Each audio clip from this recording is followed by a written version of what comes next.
దెబ్బ తగిలినప్పుడు గాయం కావటం, ఆపై గాయం నుంచి కొంతసేపటి వరకు రక్తం కారటం మనకు అనుభవమే.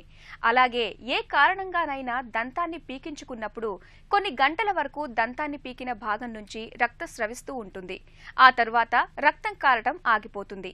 అయితే కొంతమందిలో మాత్రం రక్తస్రావం ఎంతకీ ఆగకుండా అలా కారిపోతూనే ఉంటుంది. ఇలా జరగడానికి చాలా కారణాలే ఉంటాయని చెబుతారు డాక్టర్లు.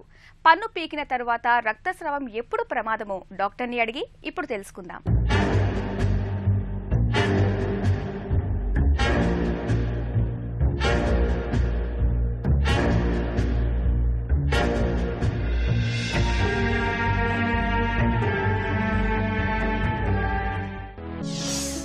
పన్ను పీకించుకున్న తర్వాత ఎలాంటి జాగ్రత్తలు అవసరం?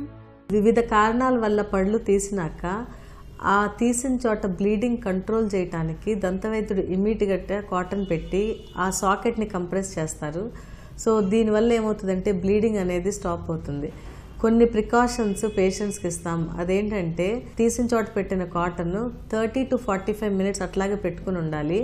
సో పేషెంట్ ఆ కాటన్ని బైట్ చేసి ఉండాలి, అంతేగాని ఆ కాటన్ పెట్టుకుని నవలటం చేయకూడదు. కాటన్ గట్టిగా ఆ సాకెట్లో పెట్టి దాన్ని ప్రెషర్ పెట్టి క్లోజ్ చేయాలి. సో ఇది కాకుండా వేడివి తీసిన రోజు దాన్ని నెక్స్ట్ డే తీసుకోకుండా ఉండాలి, అది second precaution. Any hot food extraction అయిపోగానే హాట్ ఫుడ్ అనేది నెక్స్ట్ డే వరకు తీసుకోకుండా ఉండాలి. కాఫీలు టీలు కూడా అవాయిడ్ చేయాలి, వేడిగా ఉన్నవి. చల్లగా ఉన్నవి తీసుకోమని మేము యూజువల్గా చెప్తూ ఉంటాం.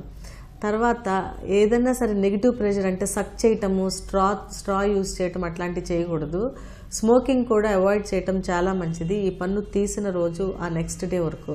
సో ఇట్లా వివిధ రకాల ప్రికాషన్స్ తీసినప్పుడే పేషెంట్కి ఎక్స్ప్లెయిన్ చేస్తాం, ఎందుకంటే ఈ పోస్ట్ ఎక్స్ట్రాక్షన్ బ్లీడింగ్ అనేది రాకుండా చేయటానికి.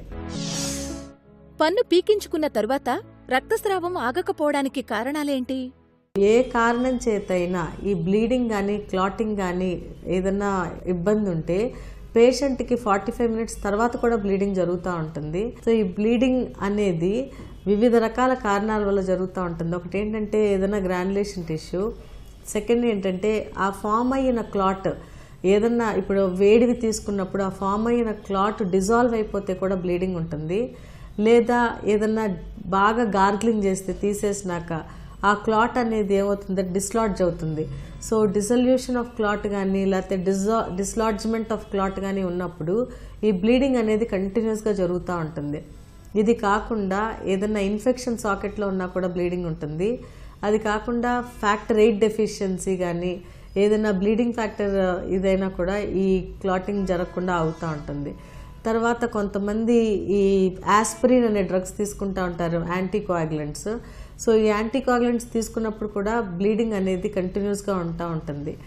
ఇవి కాకుండా ఏదన్నా ఇంకా వేరే ఇతరత్ర కారణాలు ఏదైనా ట్రామా ఎక్కువ జరిగినా కూడా బ్లీడింగ్ కంటిన్యూస్గా ఉంటుంది. పన్ను పీకిన తర్వాత రక్తస్రావం ఎప్పుడు ప్రమాదం?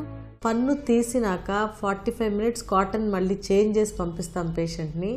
ఒకవేళ వాళ్ళు ఇంటికి వెళ్ళినాక ఆ కాటన్ అంతా తడిచిపోయి నోటి నిండా బ్లడ్ ఉంటే కనుక వాళ్ళు కొంచెం దాన్ని అబ్జర్వేషన్లో పెట్టుకోవాలి. కాటన్ అంతా కనుక రెడ్గా అయిపోయి నోట్లో బ్లీడింగ్ ఉంటే ఇంకొక కారణం ఉండొచ్చు. ఏంటంటే వాళ్ళు నోట్లో వచ్చే సలైవాని మింగకుండా అట్లాగే ఆపుకుంటూ ఉంటారు తీసినాక. సో ఆ సలైవా అట్లా ఆపుకోవటం వల్ల బ్లడ్తో కలిసి కొంతమందికి రెడ్ కలర్లో ఉంటుంది.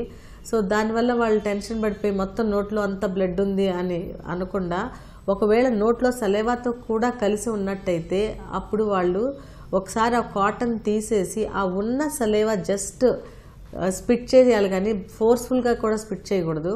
తర్వాత ఫ్రెష్ కాటన్ పెట్టుకుని వాళ్ళ అబ్జర్వేషన్లో ఉండాలి. ఎప్పుడైతే కాటన్ నోట్లో పెడతామో తర్వాత పేషెంట్ని నోట్లో ఆ సలైవా అనేది ఎక్కువసేపు ఉంచుకోకుండా వచ్చింది మింగేస్తూ ఉండమని చెప్తా ఉండాలి. సో కొంతమందికి ఏమవుతుందంటే ఈ 1 hour తర్వాత 2 hours తర్వాత కూడా ఇంకా కంటిన్యూస్ నోట్లో బ్లీడింగ్ అవుతానే ఉంటుంది.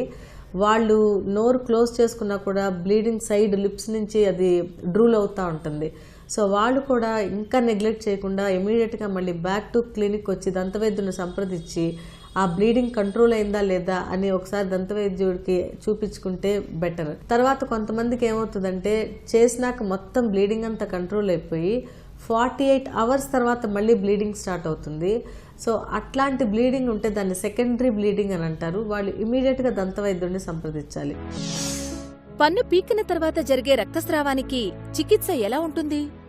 ఈ బ్లీడింగ్తో పేషెంట్ వెనక్కి వెళ్ళినప్పుడు దంతవైద్యుడు ఆ బ్లీడింగ్ ఫస్ట్ ఎక్కడి నుంచి వస్తుందో జాగ్రత్తగా చూసుకుంటారు.